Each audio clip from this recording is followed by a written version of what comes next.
यो भाइरस भन्ने कुराले चाहिँ मान्छेले कहिले पनि छोड्ने भएन के। एउटा त कम्प्युटरको भाइरस, अर्को भनेको बायोलोजिकल भाइरस।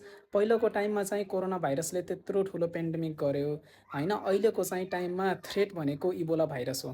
त पहिला जुन इबोला भाइरसले जुन पहिला चाहिँ आउटब्रेकहरू गरिरहेको थियो 2014-16 मा यसको मेजर आउटब्रेक भएको थियो।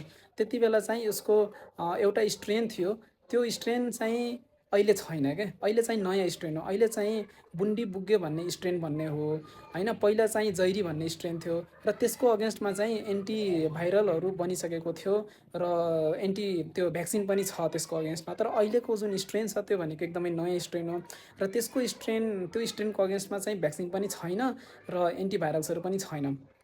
त्यही भएर चाहिँ त्यसले एकदमै ठुलो आउटब्रेक गरेको छ। डब्ल्युएचओको अनुसारले चाहिँ करिब 200 जनाभन्दा बढी सङ्क्रमित भइसकेको छन् र लगभग 80 जनाको डेथ भइसकेको छ। त्यही भएर चाहिँ यसको चाहिँ केस फेटालिटी रेट एकदमै बढी भएको कारणले गर्दाखेरि एकदमै ठुलो आउटब्रेक पनि हुनसक्छ, होइन? पछि यो बोर्डर ट्रान्समिसन पनि देखेको छ, होइन? साइडको कन्ट्रीमा यो चाहिँ डेमोक्रेटिक रिपब्लिक अफ कङ्गोमा चाहिँ देखेको हो र अहिले चाहिँ त्यसको नेबरिङ कन्ट्रीमा पनि देखिरहेको छ। त्यही भएर चाहिँ बोर्डर ट्रान्समिसन छ। यदि कोही पनि यदि त्यस्तो कन्ट्रीहरूमा गइराख्नु भएको छ भने अलिकति सेफ ट्राभल, होइन? सेफ ट्राभल गर्नु होला, प्रिकसन्सहरू चाहिँ अपनाउनु होला। इबोला भाइरस मेन सर्नुको कारण भनेको बडी फ्लुइड्सहरूबाट हो, होइन? ब्लड भयो, त्यसपछि होइन बान्ता मार्त भोमिटहरू भयो, त्यसपछि स्टुलबाट भयो, युरिनबाट हुनसक्छ। त्यस्तै अरू पनि बडीको सेक्रेसन्सहरूबाट चाहिँ हुनसक्छ, होइन?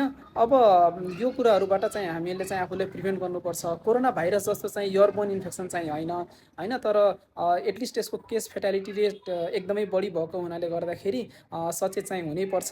र यसको लक्षण भनेको सबैभन्दा सुरुमा चाहिँ नर्मल रुगाखोकी भए जस्तै ज्वरो आउने, होइन? शरीरहरू दुख्ने, हातखुट्टा दुख्ने। त्यसपछि यो अलिकति दोस्रो चरणमा कस्तो हुन थाल्छ भन्दाखेरि एकदमै बान्ता हुने, एकदमै डायरिया हुने। त्यससँगै कस्तो हुनसक्छ भन्दाखेरि एकदमै सिभियर डिहाइड्रेसन स्टेटमा पुग्न सक्छ क्या। अनि पछितिर एकदमै शरीरभरि ऱ्यासहरू हुन सक्ने अनि ब्लिडिङहरू हुन सक्ने, जसले गर्दाखेरि मेडिकल टर्ममा त्यो डिआइसी सक भन्ने स्टेज भन्छ, त्यस्तो स्टेजमा पनि पुग्न सक्छ। त्यही भएर चाहिँ सुरुमै हामीले चाहिँ आइडेन्टिफाई गरेर अथवा चाहिँ सबैभन्दा सुरुमा त प्रिभेन्सन गरेरै हामीले चाहिँ यसबाट बस्नुपर्छ। र यदि कोही मान्छे त्यस्तो सङ्क्रमित भइसकेको छ भने तुरुन्तै चाहिँ अस्पतालमा चाहिँ उपचारको लागि गइहाल्ने, आइसोलेसनमा बस्ने, कन्ट्याक्ट ट्रेसिङहरू गराउने, होइन? सकेसम्म चाहिँ आफूले प्रिभेन्टै गर्ने हो।